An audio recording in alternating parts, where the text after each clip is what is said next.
Hello guys, இன்றைக்கி வந்து December 10, 11ஆம் தேதிக்கான கரண்ட் அஃபேர்ஸ் தான் பார்க்க போகிறோம். ஸோ பார்க்கலாம். ஃபஸ்ட்டு வந்து ஆர்பிஐயோட புதிய ஆளுநர், ஸோ ரிசர்வ் பேங்க் ஆஃப் இந்தியாவோட புதிய ஆளுநராக யார் நியமிக்கப்பட்டிருக்காங்க அப்படின்னா சஞ்சய் மல்கோத்ரா அவர்கள் நியமிக்கப்பட்டிருக்காரு. ஸோ இவர் வந்து 26வது ஆளுநர். ஓகேவா? ஸோ அப்போ இதுக்கு முன்னாடி இருந்தவர் 25வது ஆளுநரான சக்தி காந்ததாஸ் அவர்கள் இருந்திருப்பாங்க. அவருக்கு முன்னாடி உர்ஜித் பட்டேல் அவர்கள் இருந்திருப்பாங்க. ஸோ உர்ஜித் பட்டேல் வந்து அவராகவே பதவி விலகி இருப்பார். சில கான்ஃப்ளிக்ட்ஸ் எல்லாம் வந்திருக்கும், அதனால் பதவி விலகி இருப்பார். பட் சக்தி காந்ததாஸோட டைம் பீரியடை வந்து எக்ஸ்டெண்ட் பண்ணி கொடுத்துருப்பாங்க. அண்ட் இப்போ வந்து சஞ்சய் மல்கோத்ரா அவர்கள் வந்திருக்காங்க. இவருமே ஒரு ஐஏஎஸ் ஆஃபீஸர் தான். அண்டு இவர் பார்த்தீங்க அப்படின்னா 3 இயர்ஸுக்கு இந்த போஸ்டிங்கில் இருப்பார். ஸோ அதுக்கப்புறம் எக்ஸ்டெண்ட் பண்ணுறது வந்து சென்ட்ரல் கவர்மெண்ட்டோட விருப்பம் தான். ஓகேவா? ஸோ இவர் தான் வந்து ஆர்பிஐ ஆளுநர். So reserve bank of India அப்படின்னு எடுத்துட்டோன்னா ஆர்பிஐ ஆக்ட் அப்படிங்கிறது 1934 கொண்டு வந்திருப்பாங்க. ஸோ அதன்படி அது எப்போ நடைமுறைக்கு வந்திருக்கும், எப்போ ஃபஸ்ட் எஸ்டாப்ளிஷ் பண்ணியிருப்பாங்கன்னா 1935 ஏப்ரல் 1 வந்து ஆர்பிஐ அப்படிங்கிறத எஸ்டாப்ளிஷ் பண்ணியிருப்பாங்க. ஓகேவா? ஸோ வேறு பார்க்கணும் அப்படின்னா ஆர்பிஐயோட முதல் ஆளுநர் யார் அப்படிங்கிறத கமெண்டில் சொல்லுங்கள். ஓகே? ஸோ அதே மாதிரி அதோட ஹெட் குவார்ட்டர்ஸ் எங்கே இருக்குது, ஆர்பிஐயோட ஹெட் குவார்ட்டர்ஸ் ஃபஸ்ட்டு எங்கே இருந்தது, இப்போ எங்கே இருக்குது அப்படிங்கிறதையும் நீங்கள் தான் கமெண்டில் சொல்ல போகிறீங்க. ஸோ ஆல்ரெடி நம்ம பார்த்துருக்கோம். அண்ட் அது கூட 12th எக்கனாமிக்ஸ் புக்கில் இருக்கும். ஓகேவா? நெக்ஸ்ட் பார்த்தீங்க அப்படின்னா ஐஎன்எஸ் துஷில். ஸோ இது என்ன ஐஎன்எஸ் துஷில் அப்படின்னு பார்த்தீங்க அப்படின்னா இது ஒரு போர்க்கப்பல். ஸோ இது வந்து யார் நமக்கு மேக் பண்ணி கொடுத்தாங்க அப்படின்னா ரஷ்யா தான். ஸோ ரஷ்யாவும் இந்தியாவும் சேர்ந்து ஒரு ஒப்பந்தம் போட்டிருப்பாங்க. எப்போன்னா 2016. அது என்ன ஒப்பந்தம் அப்படின்னு பார்த்தீங்கன்னா 4 போர்க்கப்பல்களை தயாரிக்கணும் அப்படிங்கிறது தான் அந்த ஒப்பந்தம். ஸோ அதன்படி 2 போர்க்கப்பல்கள் ரஷ்யாவில் வச்சியே தயாரித்து நமக்கு கொடுத்துருவாங்க. இன்னும் 2 பார்த்தீங்க அப்படின்னா இந்தியாவில் வச்சு தயாரித்து நமக்கு கொடுப்பாங்க. ஸோ அதுதான் அந்த ஒப்பந்தம். அதன்படி தான் இந்த ஐஎன்எஸ் துஷில் அப்படிங்கிறத நமக்கு கொடுத்துருக்குறாங்க. ஸோ இதில் இன்னொன்று பார்க்கணும் அப்படின்னா இந்திய கடற்படையோட தலைமை தளபதி யாருன்னு பார்த்தீங்கன்னா தினேஷ் கே திரிபாதி அப்படிங்கிறவர் தான் இந்திய கடற்படையோட தலைமை தளபதி. அவரும் இந்த ப்ரோக்ராமில் கலந்துருப்பார். ஸோ அவர் தான் இம்பார்ட்டன்ட் பர்சன் இல்லையா? ஸோ அவர் கலந்துக்கிட்டு தான் நமக்கு இந்த போர்க்கப்பல் அப்படிங்கிறத நம்ம நாட்டுக்கிட்ட ஒப்படைச்சிருப்பாங்க ரஷ்யா. ஓகே? ஸோ 2016 வேறு என்ன அப்படின்னா ரஃபேல் போர் விமானங்கள், அதுவுமே வந்து 2016 தான் ஒப்பந்தம் அப்படிங்கிறது போட்டிருப்பாங்க. ஸோ அது வந்து ரஃபேல் போர் விமானங்கள் யார்கிட்டேருந்து வாங்கியிருப்போம் அப்படின்னா ஃப்ரான்ஸ்டேருந்து வாங்கியிருப்போம். ஓகேவா? ஸோ இதெல்லாம் தெரிஞ்சுக்க வேண்டிய விஷயங்கள். அடுத்தது உலக டெஸ்ட் சாம்பியன்ஷிப் கிரிக்கெட்டை பொறுத்த வரைக்கும் தரவரிசை இருக்கு இல்லையா? ஸோ அதில் ஃபஸ்ட் பிளேஸில் யார் இருக்காங்கன்னா சவுத் ஆஃப்ரிக்கா, செகண்ட் பிளேஸில் ஆஸ்திரேலியா, அண்ட் நம்ம இந்தியா வந்து 3rd பிளேஸில் இருக்கும். ஸோ கிரிக்கெட் ரிலேட்டடான நியூஸஸ் எல்லாம் இப்போ கேட்க ஆரம்பிச்சிட்டாங்க. அதனால் கொஞ்சம் அதையும் தெரிஞ்சுக்கோங்க. ஸோ கிரிக்கெட்டில் இன்ட்ரெஸ்ட் இருக்கிறவங்களுக்கு ப்ராப்ளம் இல்லை, கிரிக்கெட்டே பார்க்காதவங்க அப்படின்னு சொல்லி இருப்பீங்க இல்லையா? ஸோ அவங்க வந்து இந்த நியூஸஸ் எல்லாம் பிளேயர்ஸ் நேம்ஸ் அண்ட் எந்த டீமுக்கு எந்த கேப்டன் அப்படிங்கிறத அப்படியே தெரிஞ்சு வச்சுக்கோங்க. ஓகேவா? அடுத்தது சிறந்த டென்னிஸ் வீராங்கனை 2024. ஸோ இது வந்து WTP அப்படின்னு சொல்லுவோம், வேர்ல்டு டென்னிஸ். ஓகேவா? ஸோ அவங்க இருப்பாங்க இல்லையா, WTA world tennis association. So அவங்க வந்து கொடுக்கறது தான் இந்த அவார்டு. ஸோ இந்த வருஷத்துக்கான சிறந்த வீராங்கனைக்கான அவார்டு அரினா சபலன்கா. ஸோ இவங்க வந்து பெலாரஸை சேர்ந்தவங்க, இவங்களுக்கு தான் கொடுத்துருக்குறாங்க. அடுத்தது எல்ஐசி பீமா சகி திட்டம். ஸோ இந்த திட்டம் வந்து எங்கே தொடங்கி வைக்கப்பட்டிருக்குன்னா பானிபட் ஹரியானாவில் டிசம்பர் 9, 2024 நம்ம பிரதமர் நரேந்திர மோடி அவர்களால் தொடங்கி வைக்கப்பட்டிருக்கு. ஸோ எல்ஐசி பீமா சகி திட்டம் ஆல்ரெடி இதை பற்றி சொல்லியிருப்பேன். என்ன அப்படின்னா சுய உதவி குழுக்கள் இருப்பாங்க இல்லையா? ஸோ அந்த மகளிருக்கு வந்து முன்னுரிமை, அவங்களுக்கு ஒரு தொழில் வழங்குறதுக்கான ஒரு திட்டம் தான் இது. இதுக்கான ஏஜ் குரூப் பார்த்தீங்க அப்படின்னா 18லேருந்து 50 வயது வரைக்கும் இருக்கிறவங்க இந்த பீமா சகி திட்டத்துக்கு வந்து அப்ளை பண்ணலாம். ஸோ மந்த்லி 21,000 அப்படிங்கிறது இதுக்கான ஒரு கேரண்டியான சேலரியாக சொல்கிறாங்க. ஸோ இதுக்கு 3 years ட்ரைனிங் அப்படிங்கிறதும் ப்ரொவைட் பண்ணுவாங்க. ஓகே? ஸோ அதான் வந்து எல்ஐசி பீமா சகி திட்டம். அடுத்தது ஹியூமன் ரைட்ஸ் டே 2024 எப்போனா மனித உரிமைகள் தினம் டிசம்பர் 10ஆம் தேதி. So universal declaration of human rights, உலகளாவிய மனித உரிமைகள் பிரகடனம் அப்படிங்கிறது எப்போ அடாப்ட் பண்ணியிருப்பாங்க 1948 டிசம்பர் 10 தான். ஸோ அந்த டிசம்பர் 10 தான் நம்ம மனித உரிமைகள் தினமாக செலிப்ரேட் பண்ணிகிட்ருக்கோம். அடுத்தது India's first integrated waste management city cum learning centre. Okay? So இது என்ன அப்படின்னா இந்தியாவின் முதல் ஒருங்கிணைக்கப்பட்ட கழிவு மேலாண்மை நகரம் ஓகே, கழிவு மேலாண்மை நகரம். அண்ட் அதன் மூலமாக ஒரு கற்றல் மையம் அப்படிங்கிறது எங்கே தொடங்கப்பட்டிருக்குன்னு பார்த்தீங்கன்னா கோரக்பூரில் தொடங்கியிருக்காங்க. ஸோ இதன்படி இது வந்து எப்போ இம்ப்ளிமெண்ட் பண்ணப்பட இருக்குது அப்படின்னா செப்டம்பர் 2025 தான். ஸோ இதன் மூலமாக கார்பேஜ் ஃப்ரீ என்விரான்மெண்ட் அப்படிங்கிறது ஒரு முக்கிய குறிக்கோளாக இருக்குது. ஓகேவா? ஸோ அந்த நெகிழி பைகள் ஸோ அந்த மாதிரியெல்லாம் இல்லாத ஒரு சுத்தமான சுற்றுச்சூழல் அப்படிங்கிறது தான் இதோட நோக்கம். ஸோ அப்போ India's first integrated waste management city cum learning centre Gorakhpur. அடுத்தது global conference on AI and energy. So இது வந்து இன்டர்நேஷ்னல் எனர்ஜி ஏஜென்சி இருக்காங்களே அவங்க தான் ஹோஸ்ட் பண்ணுறாங்க. ஸோ இந்த சம்மிட் கான்ஃபரன்ஸ் எங்கே நடந்துச்சுன்னா பாரிஸில் நடந்துச்சு. அடுத்தது உர்ஜாவீர் ஸ்கீம். ஸோ இந்த உர்ஜாவீர் ஸ்கீம் அப்படிங்கிறது எந்த ஸ்டேட் கொண்டு வந்திருக்காங்கன்னா ஆந்திரா. ஸோ இதுக்கு எதற்கானது அப்படின்னா to promote energy efficiency. So அந்த எலக்ட்ரிக்கல் ஒர்க்ஸ் எல்லாம் இருக்கும் இல்லையா, அது ரிலேட்டடான ஒரு ஸ்கீம் தான் இந்த உர்ஜாவீர். ஸோ எந்த ஸ்டேட் கொண்டு வந்தாங்க, எது தொடர்பானது, எலக்ட்ரிசிட்டி அப்படிங்கிறது மட்டும் ஞாபகம் வச்சுக்கோங்க, எனர்ஜி. ஓகேவா? மற்ற மாதிரி டீப்பாக வேண்டாம். ஓகே, ஒரு ரீகேப் பார்த்துலாமா? 10ஆம் தேதிக்கானது ஆர்பிஐயோட புதிய ஆளுநர் சஞ்சய் மல்கோத்ரா. ஐஎன்எஸ் துஷில் போர்க்கப்பல் எந்த நாடு இந்தியாவுக்கு தயாரித்து கொடுத்துருக்காங்கன்னா ரஷ்யா. உலக டெஸ்ட் சாம்பியன்ஷிப் கிரிக்கெட்டில் ஃபஸ்ட் பிளேஸில் இருக்கிறது தென்னாப்பிரிக்கா. சிறந்த டென்னிஸ் வீராங்கனை 2024 அரீனா சபலன்கா எந்த நாட்டை சேர்ந்தவங்கன்னா பெலாரஸ். எல்ஐசி பீமா சஹி திட்டம் எங்கே வச்சு தொடங்கப்பட்டுச்சு? Panipat, Haryana. Human rights day 2024 December 10. India's first integrated waste management city cum learning centre அப்படிங்கிறது கோரக்பூரில் தொடங்க போகிறாங்க. Global centre on AI and energy. So global conference. So இந்த கான்ஃபரன்ஸ் எங்கே நடந்துச்சு? பாரிஸில். உர்ஜாவீர் ஸ்கீம் அப்படிங்கிறது ஆந்திராவில் தொடங்கப்பட்டிருக்கிற ஒரு திட்டம். அடுத்தது டிசம்பர் 11ஆம் தேதிக்கான கரண்ட் அஃபேர்ஸ். ஸோ இதில் ஃபஸ்ட்டு ரொம்ப இம்பார்ட்டண்ட்டான வித் ஆர்டிக்கல். ஓகே, ஸோ துணை குடியரசுத் தலைவர் பதவி நீக்க தீர்மானம்.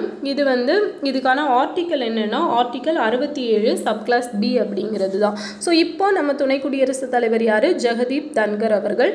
அவருக்கு எதிராக தான் இந்த தீர்மானத்தை கொண்டு வந்திருக்காங்க. பட் ஆப்போசிட் பார்ட்டிஸில் அந்த பார்ட்டிஸோட லீடர்ஸ் அவங்கெல்லாம் அப்படியெல்லாம் மல்லிகார்ஜுன கார்கே அவங்கெல்லாம் சேர்ந்து இந்த தீர்மானம் கொண்டு வரல.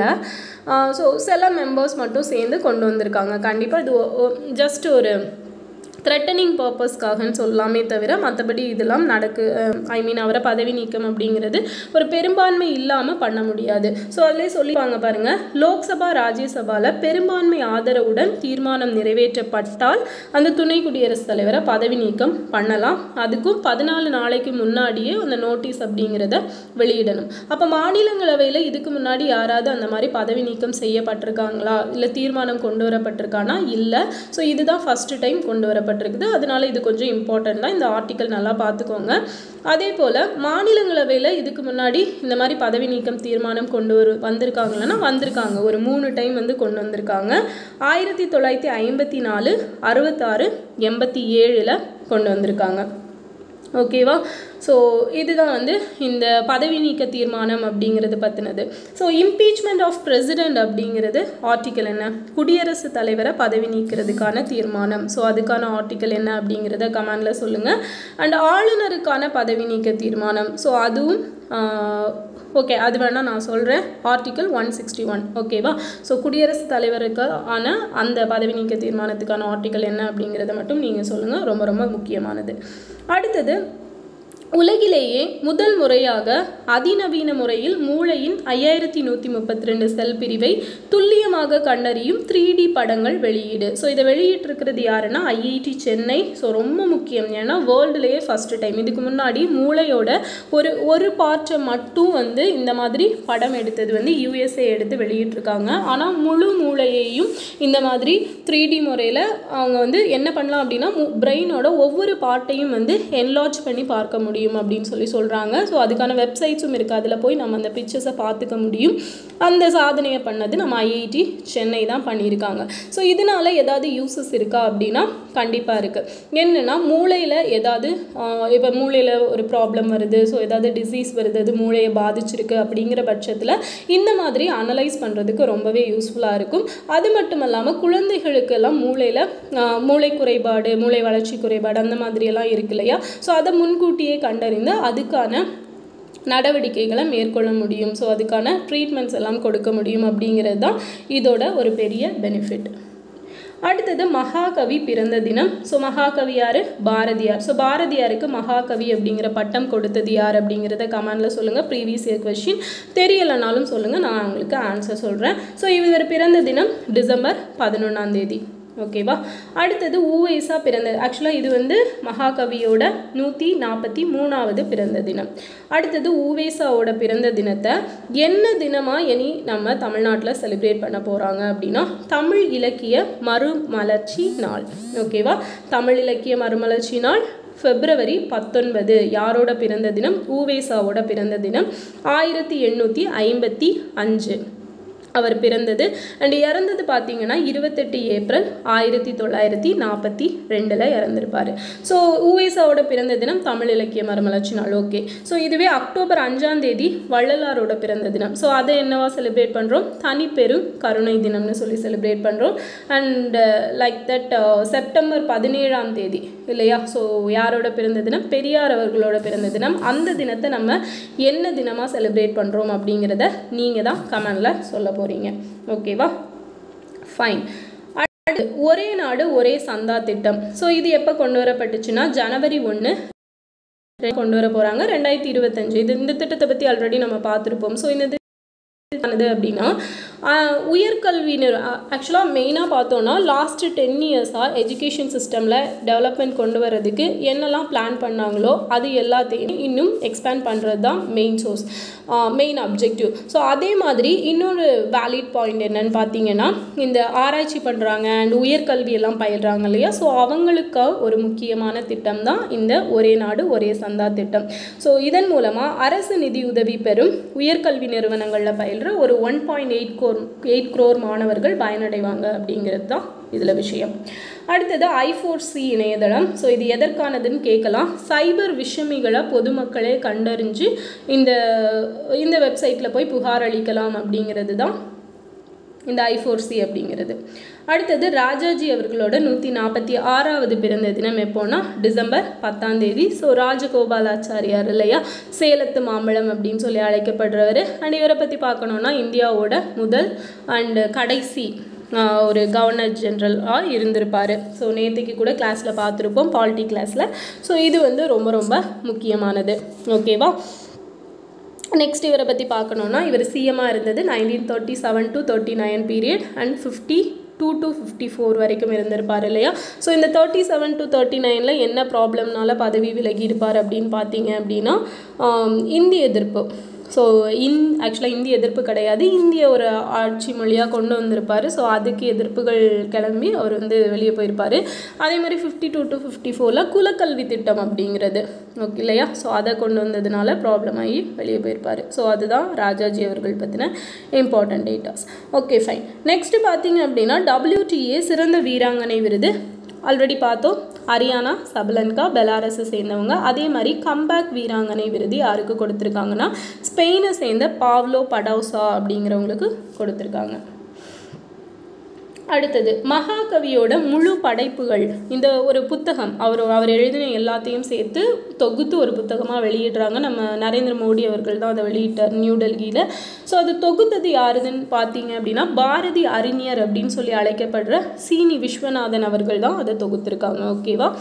நெக்ஸ்ட் வந்து இந்தியாவில் GEM முறையை முழுமையாக செயல்படுத்திய முதல் மாநிலம் எது அப்படின்னா யூபி தான். ஸோ கவர்மெண்ட் மார்க்கெட் பிளேஸ் அப்படிங்கிறது தான் இந்த முறை. ஸோ 2016 கொண்டு வந்திருப்பாங்க. இது எதற்கானது அப்படின்னா கவர்மெண்ட்டுக்கு தேவையான விஷயங்கள், ஸோ அந்த எக்யூப்மெண்ட்ஸ் ஆகட்டும் அவங்களுக்கு தேவையான விஷயங்களை ஆன்லைன் மூலமாகவே பர்ச்சேஸ் பண்ணக்கூடிய ஒரு திட்டம். ஓகேவா. ஸோ அதுதான் வந்து இந்த GEM அப்படிங்கிற முறை. இந்தியாவின் முதல் சைகை மொழி டிவி சேனல் எதுன்னா சைன் லாங்குவேஜுக்கான டிவி சேனல் 31st. ஸோ 31 இது வந்து PME வித்யா அப்படிங்கிற ஸ்கீமுக்கு கீழே கொண்டு வரப்பட்டிருக்கு. ஸோ இந்த ஸ்கீம் வந்து எதோட தொடர்புடையது அப்படின்னா ஆன்லைன் எஜுகேஷனோட தொடர்புடையது தான் PME வித்யா. ஸோ வித்யா அப்படின்னாலே எஜுகேஷன் ரிலேட்டடானது தான். அண்ட் அங்கே அப்படின்னு இருக்குது. So online. ஓகேவா. இந்தியாவின் முதல் ஹைப்பர் லூப் சோதனை பாதை. ஸோ இது எங்கே யாரால் தொடங்கப்பட்டிருக்கு அப்படின்னா ஐஐடி மெட்ராஸ் ஸ்டூடெண்ட்ஸால் மெட்ராஸில் தான் அமைக்கப்பட்டிருக்கு. ஸோ இந்த ஹைப்பர் லூப் அப்படிங்கிறது என்னன்னு பார்த்தீங்க அப்படின்னா ஒரு குழாய் மாதிரியான ஒரு இது இருக்கும். அதுக்குள்ளே அந்த வேக்கம் ஸ்பேஸ் இருக்கும். அதில் ஹை ஸ்பீடில் ட்ராவல் பண்ணுற மாதிரியான ஒரு ட்ராக் வச்சுருப்பாங்க. ஓகேவா? ஸோ இந்த ஹைப்பர் லூப்புக்குள்ளே வந்து ஒரு ட்ரெயின் மாதிரி அதில் ட்ராவல் பண்ணுறது. So English movies, time travel movies எல்லாம் பார்த்துருந்தீங்கன்னா தெரியும், அதில் வந்து காமிச்சிருப்பாங்க அது வந்து. ஓகேவா? ஸோ அதுதான் வந்து இந்த ஹைப்பர் லூப் சோதனை அப்படிங்கிறது. நெக்ஸ்ட் பார்த்தீங்க அப்படின்னா UNICEF day. So UNICEF day எப்போ அப்படின்னா December 11 யூனிசெஃப் அப்படின்னா united nation international children's emergency fund அப்படிங்கிறது.